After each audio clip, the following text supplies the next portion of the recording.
Good morning. This is Alan here from Alabama, and wanted to bring a message to you from Hebrews chapter 12, verse 1. I'm reading out of the New Living Translation.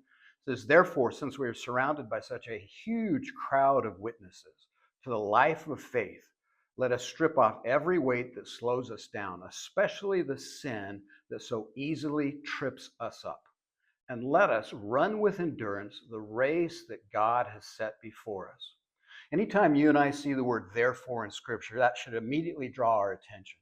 And what it should draw our attention to is here the author is trying to tie us back to what he wrote in what we call chapter 11, to this hall of faith, if you will. These great men and women who endured impossible odds even at times to continue to walk out faith and trust in God. And they are at the very least a demonstration of how it's possible. But he's pointing out here as a spiritual metaphor that we need to strip off every weight. And I like how he makes a distinction because he points out sin, which is pretty obvious. Sin can definitely affect our walk of faith. But the reality is there are other things that aren't necessarily sin, but they can be things that weigh us down. I ask myself sometimes, is this a wing? Does it lift me up? Or is it a weight? Does it draw me down?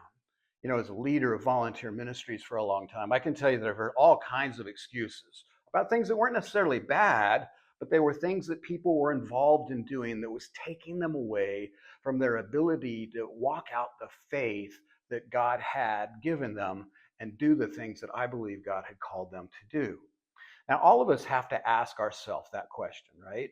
Is there something I'm doing? Am I working more than I have to? Am I investing more time in this hobby or this activity than I should? Is it anything that's holding me down and not allowing me to run out this race as I should be? You'll notice that runners never carry backpacks in a race. Most of them are wearing the lightest shoes, the lightest clothing, the least amount of clothing oftentimes, unless you're Muslim, I guess. But I know runners that shave their legs just because they think the hairs on their legs can slow them down. And part of what Paul, or whoever the author of this, some people think it's Paul, but whatever the author of Hebrews is trying to say is that we have to run with endurance. Fortunately, early on when I got involved in ministry, somebody gave me this axiom and they said that ministry is a marathon. And I think you could reword it, rephrase it, if you will, that faith is a marathon. It's something that we have to walk out over an extended period of time, because that's what's different about a marathon. It's a long distance race over 26 miles. And when you run that, you have to run differently. Now, I was a sprinter in high school, and I can run with great intensity for short distances, but you get me for longer distances, not so much, because it's an entirely different race, and my body was built for intensity, not necessarily longevity. And as I look at this, I also recognize that that's true in faith as well as in ministry.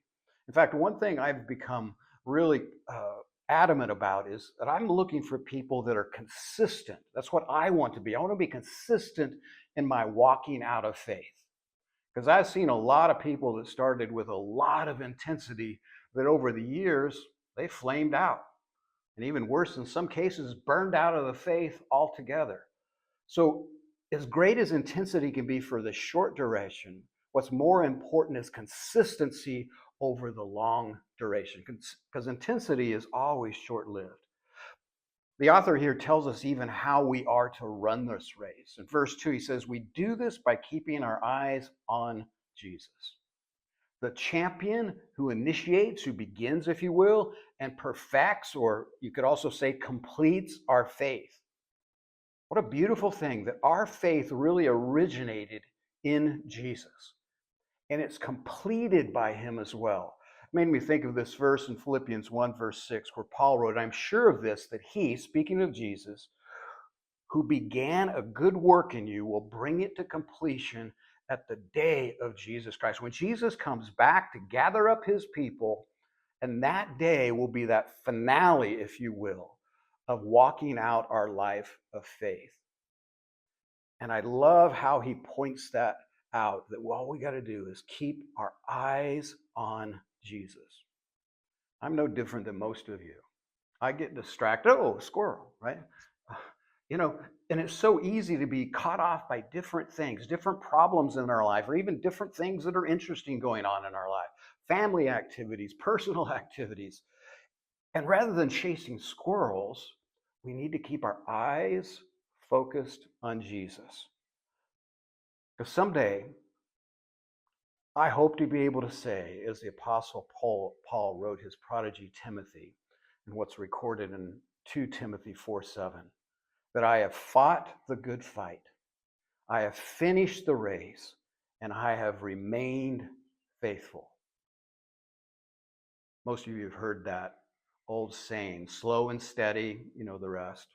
But how about if we look at it this way? Faithful and steady finishes the race.